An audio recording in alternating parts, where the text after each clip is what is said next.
আবার খেয়ে দিয়ে বেরোনোর আছে। এনা এনা তাড়াতাড়ি রান্নাটা করো। এনা আমার পয়সার ব্যাগটা দাও, আমি একটু ফ্রেশ হয়ে আসছি। দেখি তো বাবুর ব্যাগে কত আছে। পায় এত টাকা। বাবু দেখার আগে আমি একটু সরিয়ে নিই। টাকাটা এখানে রেখে দিই। ঘরটা মুছে আসি। মানিব্যাগের টাকাগুলোকে, ও মা মানিব্যাগের টাকাগুলো কে নিল? তোর টাকা কে নিয়েছে কি করে বলবো? দেখ তুই এমনি ভুলে যাস কোথায় রেখেছিস। ও মা মা। হ্যাঁ মা, তোমার কাজ হয়ে গেছে, কাজ হয়ে গেলে এই জামাটা কেটে দিও, এখানে রেখেছি।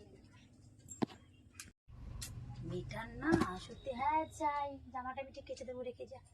কিচ্ছু গুছাবে না, কিছু করবে না, সব চড়িয়ে চটিয়ে রেখেছে। জায়গা মতো কিছু রাখবে না, কিচ্ছু করবে না। পারিসটা এখানে রেখেছে। হ্যাঁ টাকাটা আমি রেখে দিই বাবা।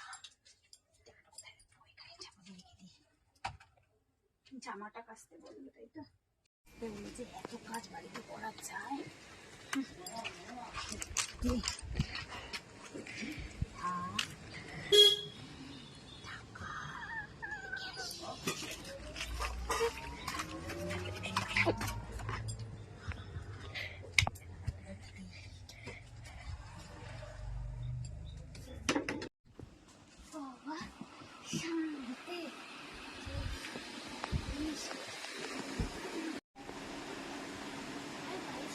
টাকা রেখেছি না। আরে টাকা নেই, বাক্সের নিচে রেখেছিলাম, সেটাও নেই, ব্যাগেও নেই। ও মা, আমি তো জামাটা রেখেছিলাম, জামাগুলো কোথায় গেল তুমি দেখেছ? আরে হ্যালো, হ্যাঁ কি বলিস? আমি এক্ষুনি যাচ্ছি ব্যাংকে, তোর সঙ্গে দেখা করছি। টাকাগুলো ব্যান্ড হয়ে গেছে। আরে আমার আবার ব্যাংক কিছু করবো, দাঁড়া দাঁড়া আসছে। হ্যাঁ টাকাগুলো ব্যাংক করে দিয়েছি।